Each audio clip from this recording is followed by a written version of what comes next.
بسم اللہ الرحمن الرحیم۔ ایسی باتیں جو عوام کی سمجھ سے باہر ہوں، مقتدی اور علماء کو ان کے سامنے بیان نہیں کرنی چاہیے۔ اس سلسلے میں شیخ الحدیث حضرت مولانا مفتی سعید احمد صاحب پالنپوری نور اللہ تعالی مرقدہ اپنی کتاب تحفۃ القاری جلد نمبر 1 جو بخاری شریف کی شرح ہے، اس باب کے تحت حضرت نقل فرماتے ہیں، چنانچہ عبارت کا متن یہ ہے، آپ سماعت فرمائیں۔ بعض الاختیار کا مطلب ہے جو عالم، مقتدی اور پیشوا ہو وہ بر بنائے مصلحت بعض مستحبات کو ترک کر سکتا ہے، جیسے نبی کریم صلی اللہ علیہ وسلم نے فتح مکہ کے موقع پر ایک وضو سے 5 نمازیں ادا فرمائی۔ آپ صلی اللہ علیہ وسلم نے فجر سے پہلے مجمع کے سامنے وضو فرمایا اور اعضائے مغسولہ کو ایک ایک مرتبہ دھویا اور سر اور خفین پر مسح کیا، پھر اس وضو سے فجر سے عشاء تک 5 نمازیں پڑھائی۔ حضرت عمر رضی اللہ تعالیٰ عنہ نے عرض کیا، یا رسول اللہ صلی اللہ علیہ وسلم، آج آپ نے وہ کام کیا جو کبھی نہیں کیا، یعنی آپ کا معمول یہ نہیں تھا۔ آپ صلی اللہ علیہ وسلم اعضائے مغسولہ کو 3 بار دھوتے تھے، ہر فرض نماز کے لیے نیا وضو کرتے تھے۔ حضور اقدس صلی اللہ علیہ وسلم نے فرمایا، اے عمر، میں نے ایسا بالقصد کیا ہے،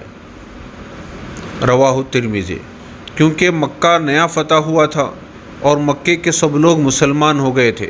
پس انہیں نمازیں بھی پڑھنی ہوں گی، اور عرب میں پانی بہت کم تھا اور 5 نمازیں پڑھنے کے لیے کم از کم 5 لوٹے پانی چاہیے، اور گھر میں 10 آدمی ہوں تو 50 لوٹے صرف نماز کے لیے چاہیے۔ اتنا پانی کہاں سے لائیں گے؟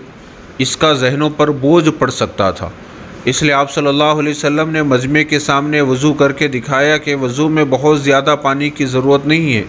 100 گرام پانی سے بھی وضو ہو سکتا ہے۔ پھر ہر نماز کے لیے نیا وضو بھی ضروری نہیں، ایک وضو سے جب تک وہ باقی رہے متعدد نمازیں پڑھ سکتے ہیں۔ غرض اس موقع پر حضرت صلی اللہ علیہ وسلم نے بعض مستحبات کو بر بنائے مصلحت ترک کر دیا، یا جیسے شاہ صاحب نے حجت اللہ البالغہ میں لکھا ہے کہ نبی کریم صلی اللہ علیہ وسلم نے مزدلفہ کے رات میں بالقصد تہجد نہیں پڑھا تھا، کیونکہ 1 لاکھ سے زیادہ مسلمان جمع تھے اور پورے جزیرۃ العرب سے لوگ آئے ہوئے تھے۔ بس اگر آپ صلی اللہ علیہ وسلم تہجد پڑھتے تو بعض لوگ یہ سمجھتے کہ نماز بھی ضروری ہے، اس لیے حضور پاک صلی اللہ علیہ وسلم نے بالقصد اس رات تہجد نہیں پڑھا۔ تہجد پڑھنا مستحب ہے، لیکن حضور پاک صلی اللہ علیہ وسلم نے بر بنائے مصلحت مزدلفہ کی رات میں تہجد ترک کر دیا۔ باب کا مطلب یہ ہے، اس صورت میں ہے جب لفظ اختیار ہو، اور اگر لفظ اخبار ہو تو بعض الاخبار کا مطلب ہوگا عالم کو ہر بات عوام کے سامنے بیان نہیں کرنی چاہیے،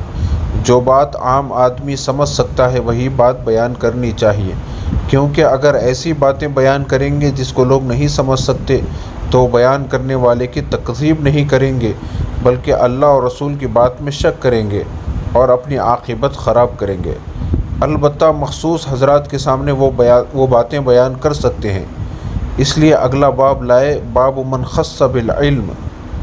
اس کا مقصد یہ ہے کہ مخصوص حضرات کے سامنے وہ باتیں بیان کر سکتے ہیں، عام لوگوں کے سامنے وہ باتیں بیان نہیں کرنی چاہیے۔